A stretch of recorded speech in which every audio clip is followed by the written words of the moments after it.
shows following figure shows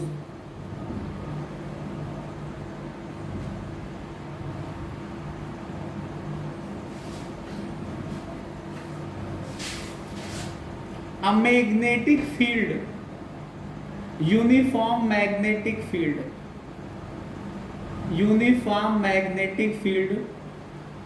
perpendicular inwards to the plane of paper, perpendicular inwards to the plane of paper, perpendicular inwards to the plane of paper, and a triangular coil ABC. इसको अगर आपको नाम देना है तो दे दीजिए, नाम दे दीजिए इसका ABC। a triangular coil, इसका वर्टेक्स ये A है, वर्टेक्स ये B है, ये वर्टेक्स C है। ABC is moved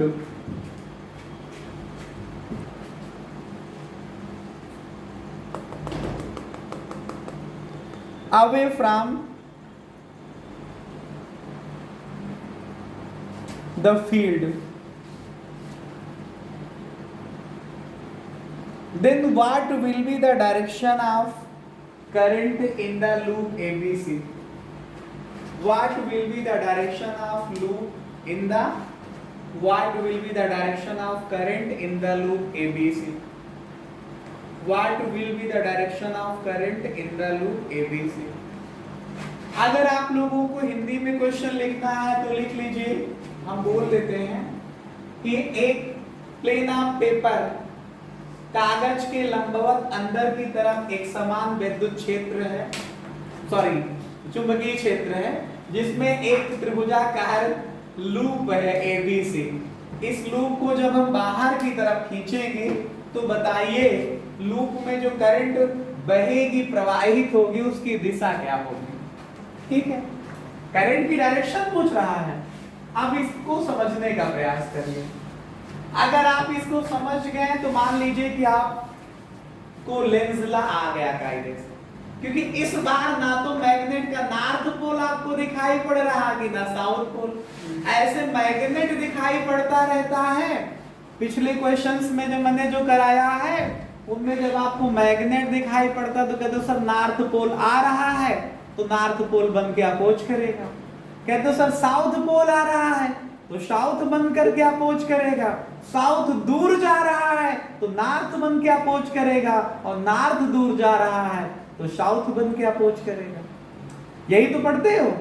लेकिन इस बार ना तो नॉर्थ पोल आपको समझ में आ रहा ना साउथ पोल आपको समझ में आ रहा, तो फिर इस क्वेश्चन को बेसिक कॉन्सेप्ट पे समझेंगे, जो वास्तव में आपके पास बेसिक कॉन्सेप्ट है उस पे समझेंगे। बताइए मैग्नेटिक फील्ड की डायरेक्शन अंदर की तरफ है कि बाहर की तरफ? तो आपका आंसर होगा सर अंदर की तरफ है। तो इस लूप से मैग्नेटिक फील्ड अंदर की तरफ जा रही है ना।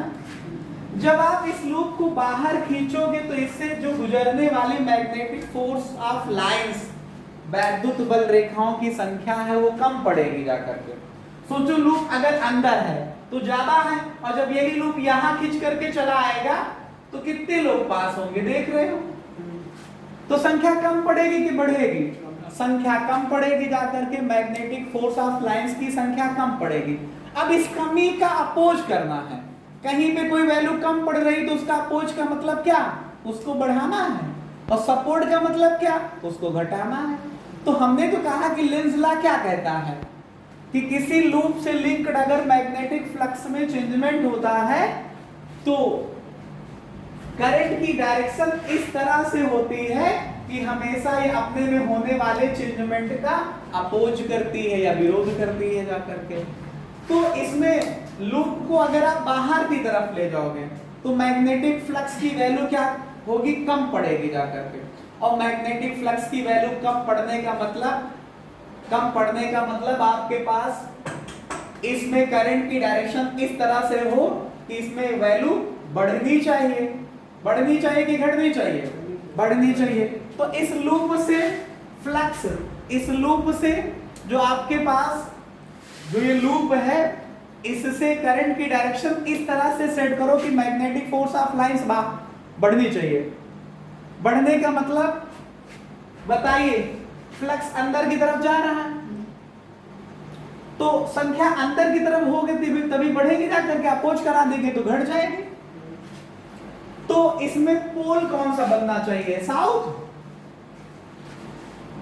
समझो, मैग्नेटिक फोर्स ऑफ लाइंस अंदर को जा रही है, अगर ये साउथ पोल बन गया, साउथ पोल बन गया तो मैग्नेटिक फोर्स ऑफ लाइंस की डायरेक्शन नॉर्थ से साउथ की तरफ होती है।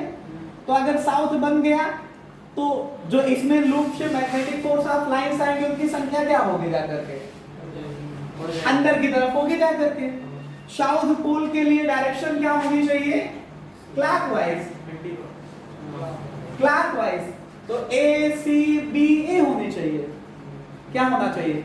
ए सी बी ए। ठीक है, समझे? लिख लो इसको।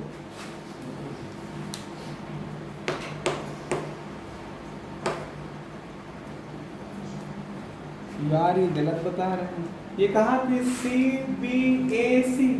अच्छा मैं भी तो वही लिख रहा हूँ ना, सही है, लिखो।